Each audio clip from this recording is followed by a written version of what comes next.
My dad works in B2B marketing. He came by my school for career day and said he was a big ROAS man. Then he told everyone how much he loved calculating his return on ad spend.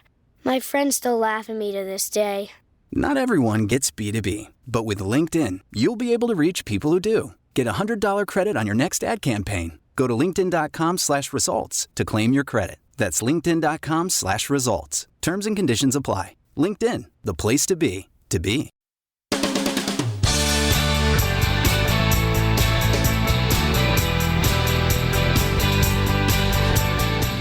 Hey everyone, welcome back to Age Better. I'm your host, Barbara Hannah Grufferman.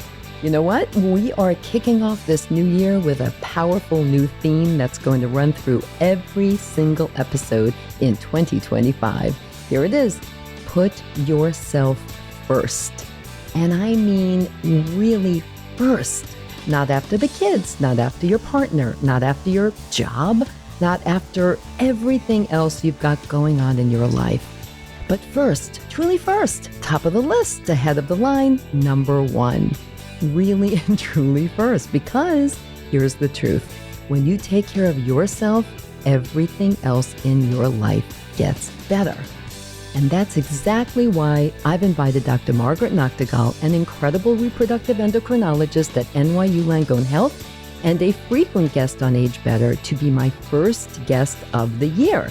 We're diving straight into a topic that too many women struggle with but don't want to talk about: vaginal dryness. Well, why start the year with this? Well, because vaginal dryness could very well be affecting your health, your confidence, and possibly your pleasure, because too many women find sex uncomfortable and even painful, and you deserve better than suffering in silence. Plus, this conversation sets us up perfectly for our next two episodes, where we'll be exploring sex after 50 with the amazing Joan Price. And here's what I want you to remember. Taking care of your vaginal health isn't selfish. It's essential. It's all about putting yourself first. So let's start this year by breaking down the barriers and having the honest conversation we all need to hear.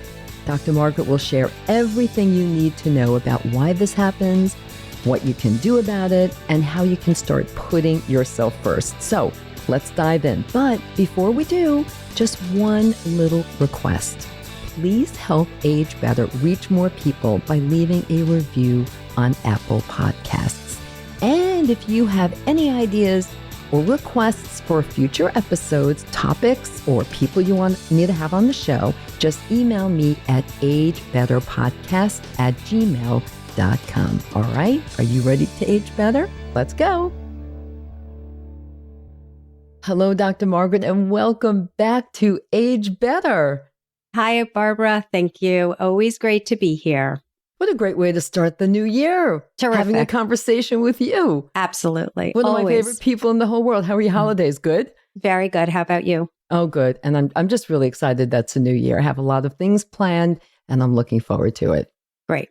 Yay. So today we're going to be talking about something that we've covered a few times before in the last few years, but I want to go a little bit deeper.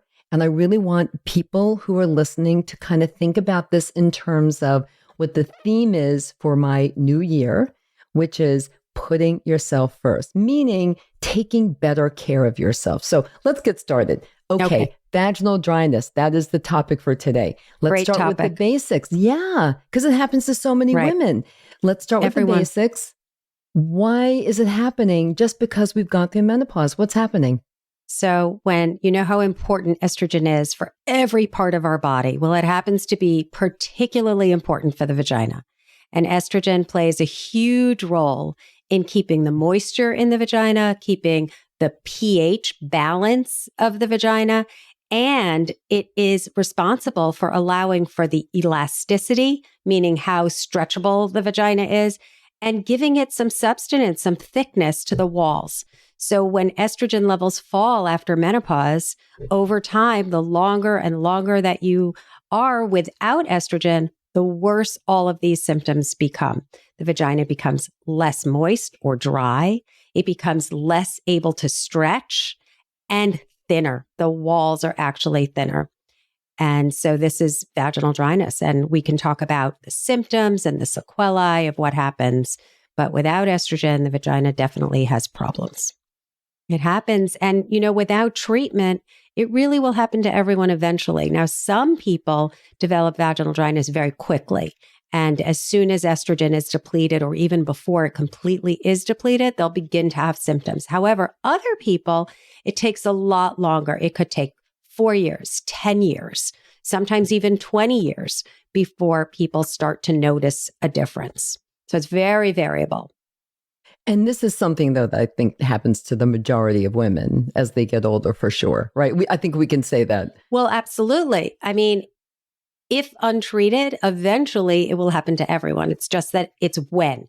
As I said, sometimes it's really soon and sometimes it takes a lot longer, but it will happen eventually. Mm-hmm. And then what happens if it is not treated? Because very often, as we know, and you being a doctor, women don't want to talk about this. This is one of those things nobody wants to talk about. So what happens? Well, for some people, nothing happens. But in other people, when estrogen levels fall, the pH of the vagina increases. So normally when estrogen is present in the reproductive years, the pH of the vagina is less than 5. It actually is around 3.5 to about 4.5, but up to 5.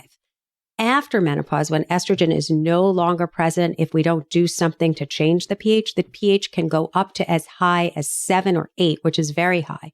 And you can imagine that different bacteria live depending on what the pH is. So when the pH is low, the bacteria is in sort of this perfect balance of the good bacteria, the bad bacteria, and keeping the vagina in its current healthy self. When the pH rises, then different bacteria can come in and overgrow. And that can create infections, vaginal infections, and sometimes even urinary tract infections. So that can be a big negative to not treating. It's not just about the symptoms. It also can have some negative effects on the environment with increasing infection. Mm-hmm. And also, we also know that one of the biggest reasons that women stop having sex is because it can get uncomfortable, even Absolutely. painful. Well, if it's symptoms, so dry, yes. right? It's one of the symptoms. So, but a lot of women say, "Oh, this is just part of aging." Like, okay, this is how it is, and then don't really address it. So, what do you say about that? Well, even if it's part of aging, but it's uncomfortable, it certainly should be treated, whatever the reason is.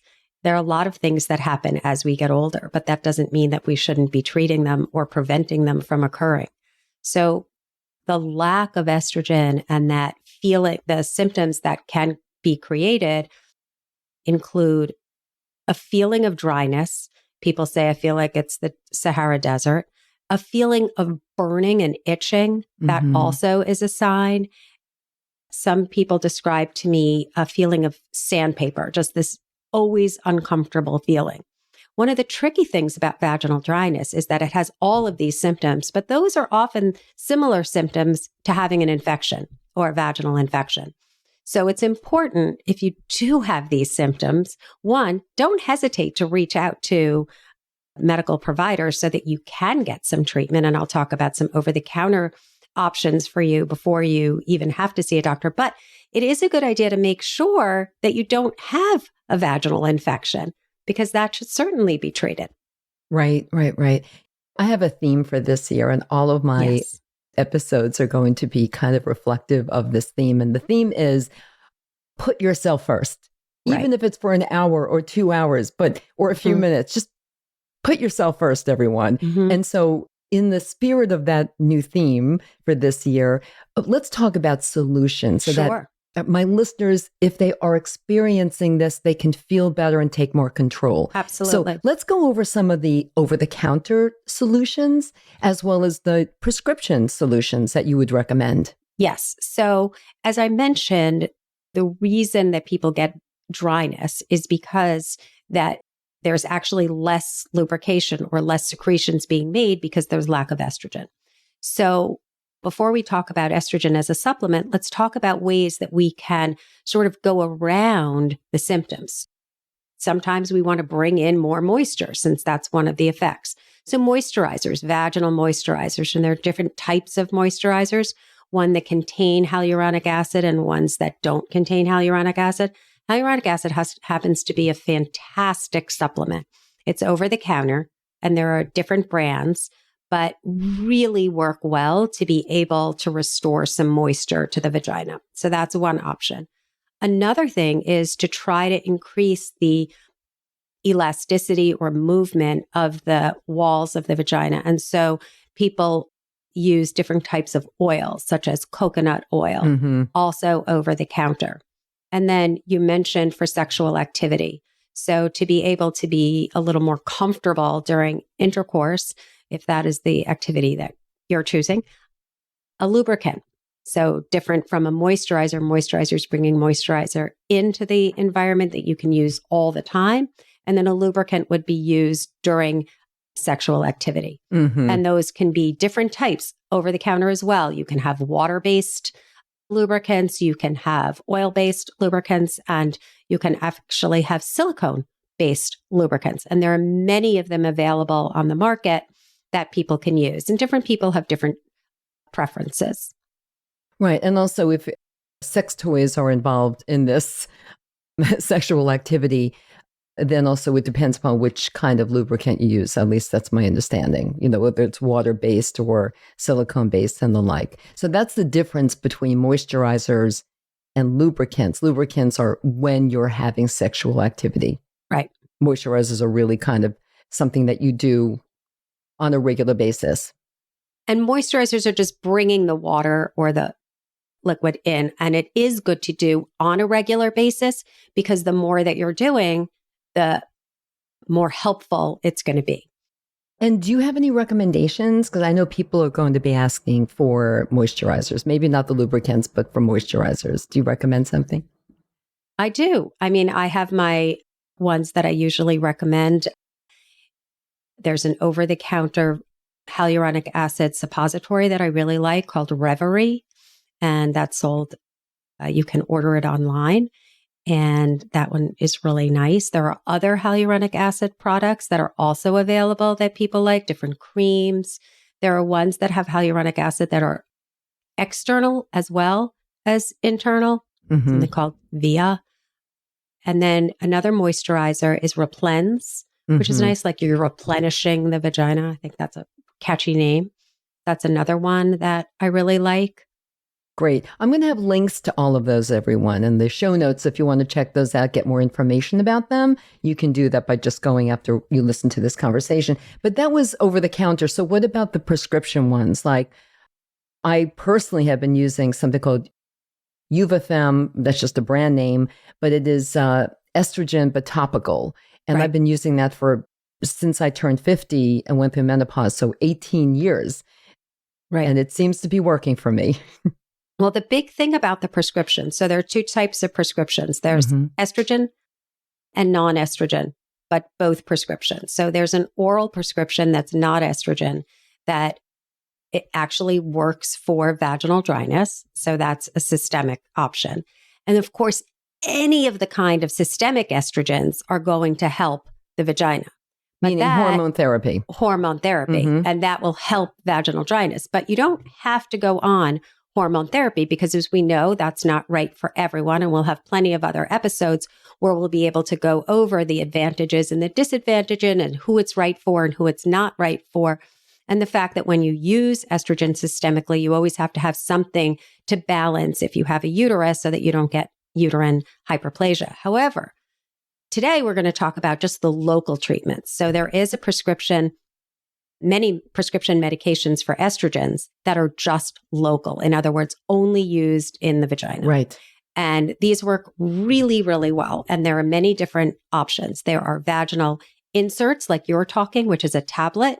And there are different brands. The one you mentioned is a generic of Uvifem, but there's also Vagifem. There's also a very small suppository similar to a tablet. The ones that you're describing, Vagifem and Uvifem, have applicators. There's one called Invexi, which is an estrogen small suppository that doesn't have an applicator. That's very easy to use. And then there's an Estray, which is a small ring that's inserted into the vagina, and you can leave it in for 3 months. And over time, it just releases a tiny bit of estrogen, which does all the same effects that the tablets or the suppositories can use. In addition, probably the most popular, but maybe a little messy, are the vaginal creams. And there are different brands of that. There's Premarin vaginal cream, there's estrase vaginal cream, there's estradiol cream, different types of creams that can be prescribed that you can use in different dosages to be able to restore the normal vaginal epithelium. What's amazing about these products, the vaginal products, is that you can be any age to start. You can be 20 years from menopause and begin. You don't have to be restricted like you do with systemic hormone therapy. So that's one beautiful thing. The other thing that's really great about them is they work really well. And it may take a little longer if the vagina is more dry or drier, but it really will work. So that's great. And you can combine them. You can use a tablet twice a week and then a cream externally. You can use any variety, can really make a difference in not only restoring the moisture, restoring the thickness, restoring the stretchability, and alleviating the symptoms. So it's a really nice option. There are some people who cannot take vaginal estrogen. Mm-hmm. So most everyone can use vaginal estrogen, but I would be careful in someone that has any type of estrogen receptor positive tumor. So estrogen receptor breast cancer. Right now, we pretty much think that estrogen vaginally is safe even for people that have breast cancer. But I would definitely check with your doctor before going ahead and doing that. But one group, which are people that have breast cancer that's estrogen receptor positive and are on an aromatase inhibitor to prevent recurrence, those individuals I usually hesitate before giving a vaginal estrogen.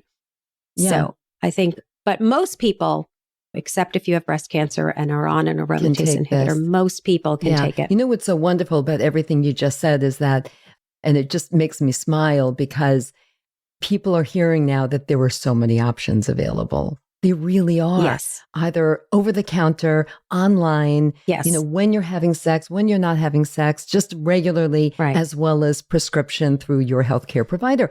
There are options. And that's why women should, as you say, in every single episode that we've ever recorded together, no woman should ever suffer. Right?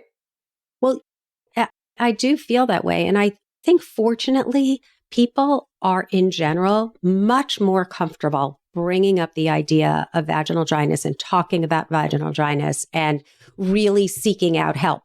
I know there are still individuals that do hesitate. And so I encourage you to feel a little bit more comfortable with your doctor because the doctors are not uncomfortable. They're ready to hear your issues and they want to help.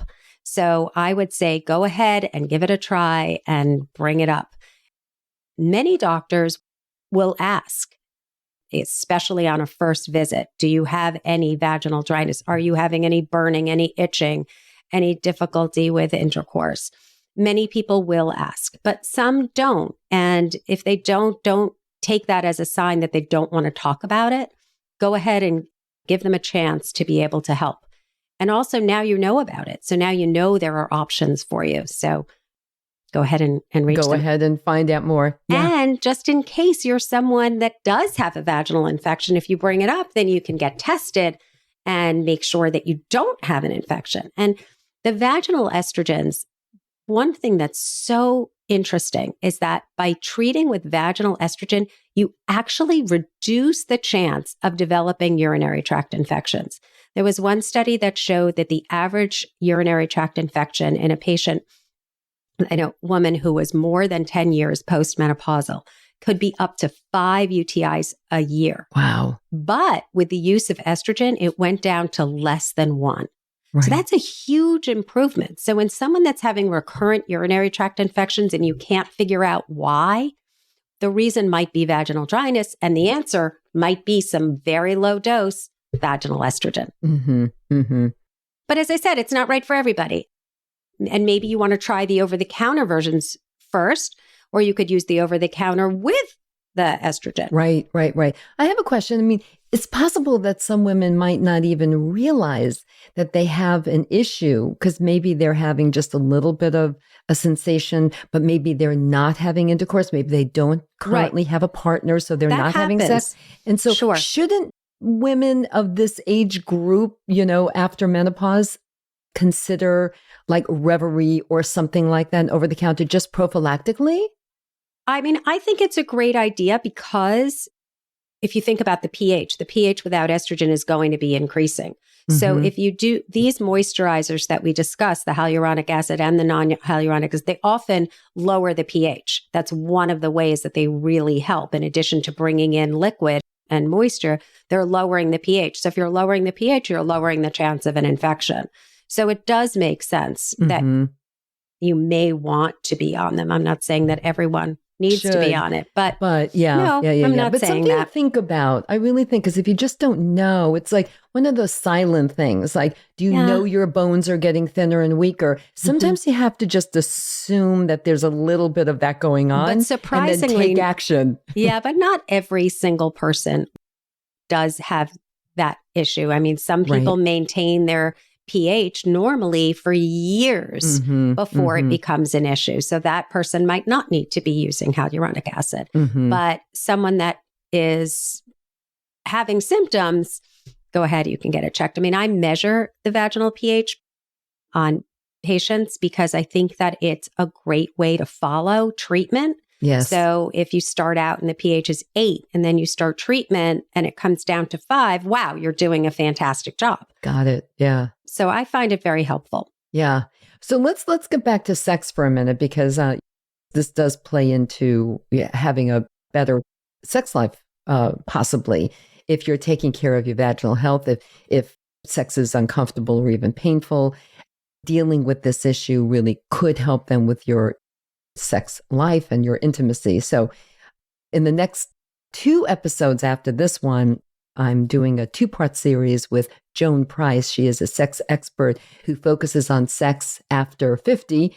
And she's been on the show before. And we're going to first be talking about reigniting your sex life after loss, a very important topic. And she wrote a best-selling book about it too. So this is going to be a great conversation.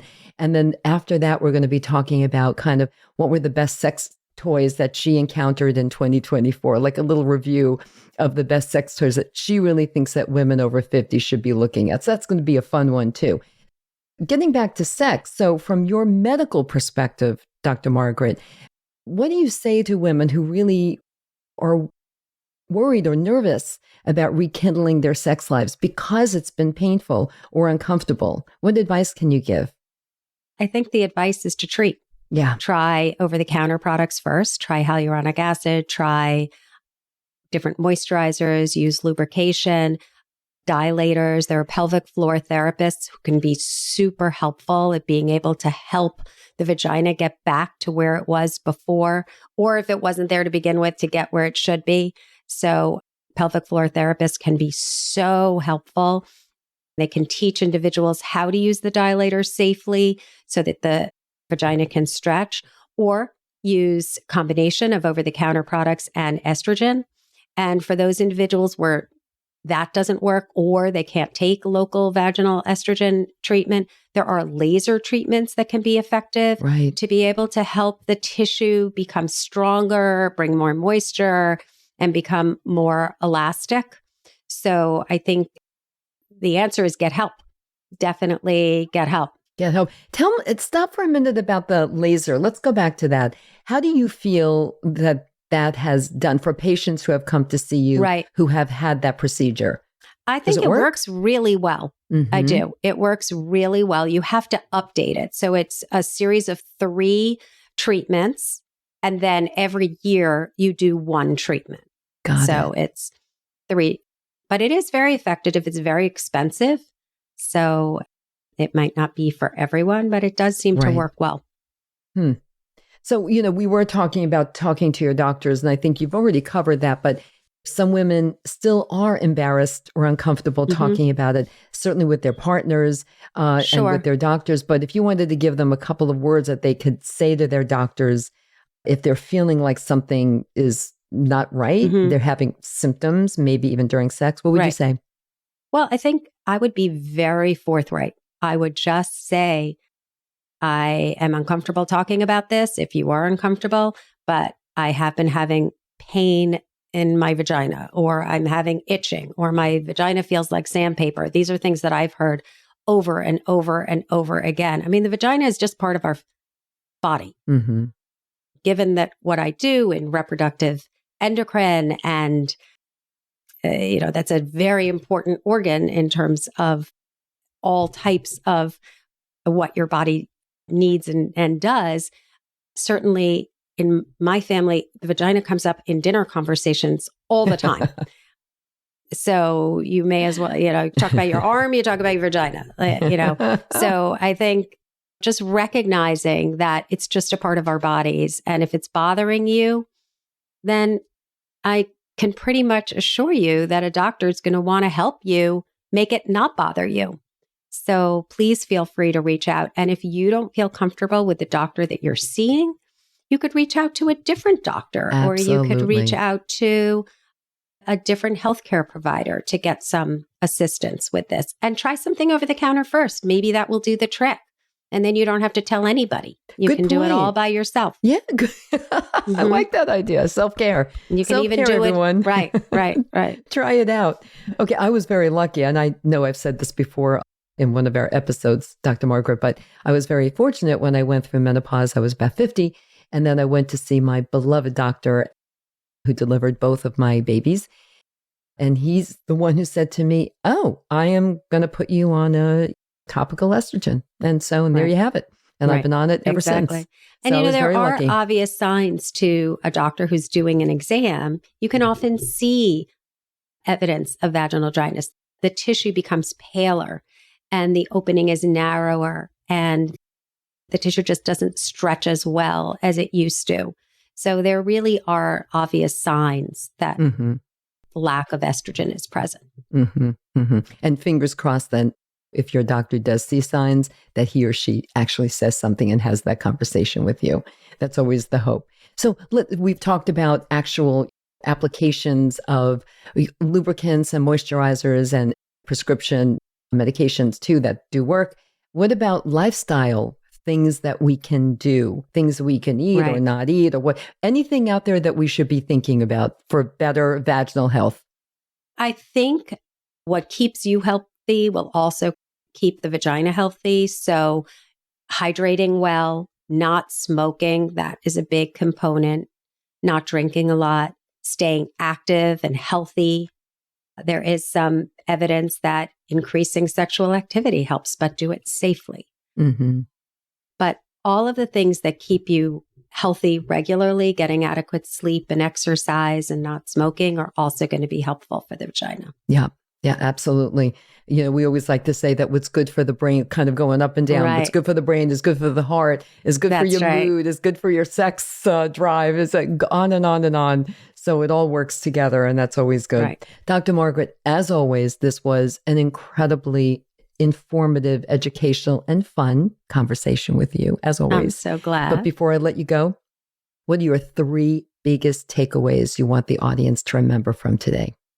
Well, I think one is just from an education standpoint. It's that lack of estrogen, which happens after menopause, is going to cause vaginal dryness, whether it happens immediately or it happens in the long run. It's going to happen. So the symptoms of vaginal dryness are burning, itching, or just a general feeling of dryness. And that the effects on the vagina are raising the pH and thinning the skin and making it less elastic. And those things can be uncomfortable, and those things can be reversed. And so lastly, my third takeaway is go ahead, feel comfortable, get help, over-the-counter help or prescription help. Vaginal estrogen is certainly an option in multiple different forms, or over-the-counter hyaluronic acid or other moisturizers or lubrications during the time of intercourse or other sexual activity. And, we didn't spend a lot of time on different oils, but I'll throw it in the summary. But, even just coconut oil that you can get in a grocery store can be really helpful. Mm-hmm, mm-hmm. Would you consider that a moisturizer or a lubricant or either or? I would consider it a lubricant, Okay. but you could use it anytime. Mm-hmm. So my overall is just stay healthy, be well, don't hesitate to reach out, and vaginas are important. Yeah. And in fact, thank you, Dr. Margaret. If you all have any follow-up questions for Dr. Margaret, just email them to me at agebetterpodcast@gmail.com, and I will get them to Dr. Margaret, and I will get you your answers whenever she can get them to us. Well, Happy New Year to everyone. Happy New Year, everyone. Dr. Margaret, Happy New Year to you. And Happy I know New you'll be Year back to soon. you.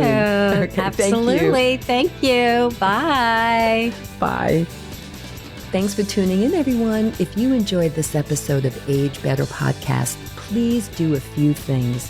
First, share it with all your friends and family. Then, subscribe to Age Better wherever you listen to podcasts, including YouTube, so you never miss a single episode.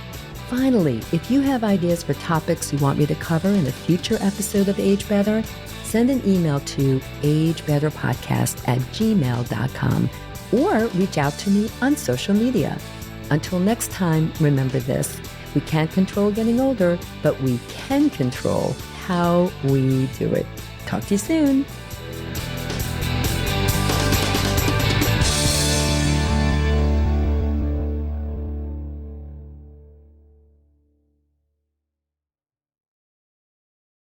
Age Better Podcast is a proud member of the Sound Advice Network. Sound Advice, women's voices amplified.